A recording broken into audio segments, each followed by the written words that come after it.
పాలమూరు పార్లమెంటుకు బీఆర్ఎస్ అభ్యర్థి కరువయ్యారా? కాంగ్రెస్ బీజేపీల దాటికి మాజీ మంత్రులు సైతం పోటీకి వెనకాడుతున్నారా? బీఆర్ఎస్ టికెట్ దక్కడమే అదృష్టంగా భావించే పార్టీ నేతలకు ఎంపీ ఎన్నికల్లో ఎదురిత తప్పడం లేదా? పార్లమెంట్ ఎన్నికల టికెట్ల కోసం పోటీ కాదు కదా, అసలు అభ్యర్థులను వెతుక్కోవాల్సి వచ్చిందా? ఇంతకీ ఎక్కడా పరిస్థితి, ఏంటా కదా? Watch this. బీఆర్ఎస్ పార్టీలో టికెట్ దక్కడం అంటే అదో అదృష్టంగా భావించేవారు ఆ పార్టీ నేతలు. టికెట్ విషయంలో గులాబీ బాస్ కేసీఆర్ కరుణా కటాక్షం కోసం ఎందరో ఎదురు చూసేవారు. ఎన్నికలేవైనా టికెట్ విషయంలో మాత్రం గట్టి పోటీ ఉండేది.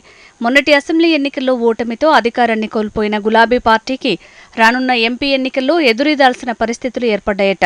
ఎంపీ టికెట్కు కనీసం పోటీ కాదు కదా, అసలు అభ్యర్థుల్ని వెతుక్కోవాల్సి వచ్చిందట.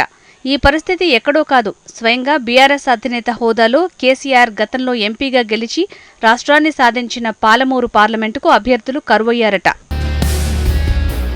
అసెంబ్లీ ఎన్నికల్లో ఉమ్మడి మహబూబ్నగర్ జిల్లా వ్యాప్తంగా ఉన్న 14 నియోజకవర్గాల్లో కేవలం 2 స్థానాల్లో మాత్రమే బీఆర్ఎస్ పార్టీ అభ్యర్థులు ఎమ్మెల్యేలుగా గెలుపొందారు.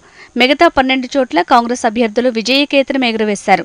ఇప్పుడు ఇదే ప్రభావం రానున్న పార్లమెంటు ఎన్నికలపై కొట్టొచ్చినట్టు కనిపిస్తుందని టాక్.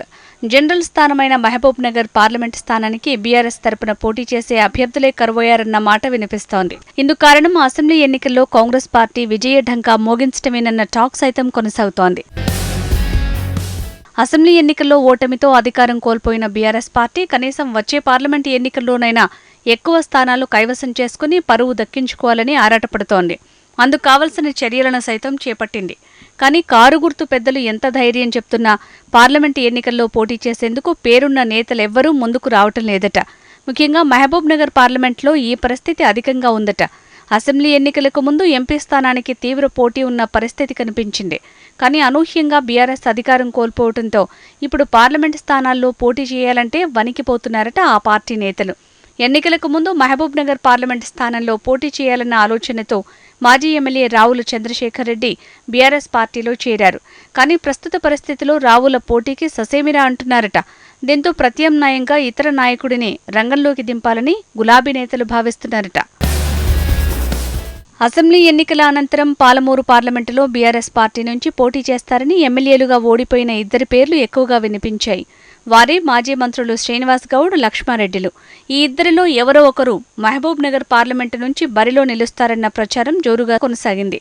వారు కూడా ఒకానొక దశలో పోటీ చేసేందుకు సంసిద్ధంగానే ఉన్నారని, అందుకు కావలసిన ఏర్పాట్లను సైతం చేసుకుంటున్నట్టు పుకార్లు షికార్లు చేశాయి.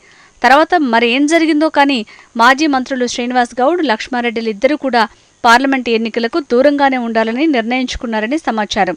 ఇందుకు కారణం రాష్ట్రంలో కాంగ్రెస్ పార్టీ అధికారంలో ఉండటం. మరోవైపు పార్లమెంటు ఎన్నికల్లో మోడీ హవా ఉంటుందన్న అంచనాతో మాజీ మంత్రులు శ్రీనివాస్ గౌడ్, లక్ష్మారెడ్డిలు పోటీకి వెనకడుగు వేశారట. కానీ శ్రీనివాస్ గౌడ్ మాత్రం కుదిరితే మల్కాజిగిరి నుంచి పోటీ చేయాలన్న యోచనలో ఉన్నట్టు తెలుస్తోంది. అసెంబ్లీ ఎన్నికలకు ముందు రావుల చంద్రశేఖర్ రెడ్డి పేరు, ఎన్నికల అనంతరం మాజీ మంత్రులు శ్రీనివాస్ గౌడ్, లక్ష్మారెడ్డిల పేర్లు వినిపించినా ఇప్పుడు మాత్రం మళ్లీ సిట్టింగ్ ఎంపీ మన్నె శ్రీనివాసరెడ్డినే బరిలో నిలపాలన్న యోచనలో బీఆర్ఎస్ అధినాయకత్వం ఉన్నట్టు ప్రచారం జరుగుతోంది. మన్నె శ్రీనివాసరెడ్డితో పాటు మన్నె జీవన్ రెడ్డి కూడా కాంగ్రెస్ పార్టీలో చేరుతారన్న ప్రచారం మరోవైపు ఊపందుకుంది. అదే జరిగితే మన్నె కుటుంబం సైతం బీఆర్ఎస్కు దూరమై మళ్లీ ఎంపీ అభ్యర్థి ఎవరన్న ప్రశ్న తెరపైకి వస్తుంది. ప్రస్తుత సిట్టింగ్ ఎంపీ మన్నె శ్రీనివాసరెడ్డి మాత్రం అధిష్టానం నిర్ణయిస్తే తాను మరోసారి బరిలో ఉంటారని చెప్తున్నారట. మహబూబ్నగర్ పార్లమెంట్లో పోటీ చేసేందుకు అభ్యర్థులు కరువయ్యారనే పరిస్థితి నుంచి బీఆర్ఎస్ గట్టెక్కేందుకు సిట్టింగ్ ఎంపీ మన్నె శ్రీనివాసరెడ్డిని లేదా నాగర్ కర్నూల్లో ఓటమి చెందిన మర్రి జనార్దన్ రెడ్డిని మహబూబ్నగర్ పార్లమెంటు బరిలో నిలిపే అవకాశాలు లేకపోలేదనే ప్రచారం జోరుగా సాగుతోంది. ఒకప్పుడు గులాబీ బాస్ కేసీఆర్ పోటీ చేసి గెలిచిన పాలమూరు పార్లమెంటు స్థానంలో ఇప్పుడు అదే బీఆర్ఎస్ పార్టీ నుంచి బరిలో నిలిచేది ఎవరన్న ప్రశ్న అందరిలో మొదలవుతోంది. మొత్తానికి మహబూబ్నగర్ పార్లమెంట్ రేసులో పలువురు బీఆర్ఎస్ అభ్యర్థులు అన్న సిట్యువేషన్ నుంచి పాలమూరు పార్లమెంటు బీఆర్ఎస్ అభ్యర్థి ఎవరన్న స్థాయికి పార్టీ చేరిందని రాజకీయ విశ్లేషకులు అంటున్నారు. మరి పాలమూరు పార్లమెంటు బీఆర్ఎస్ అభ్యర్థిగా ఎవరిని ఫైనల్ చేస్తారో చూడాలి.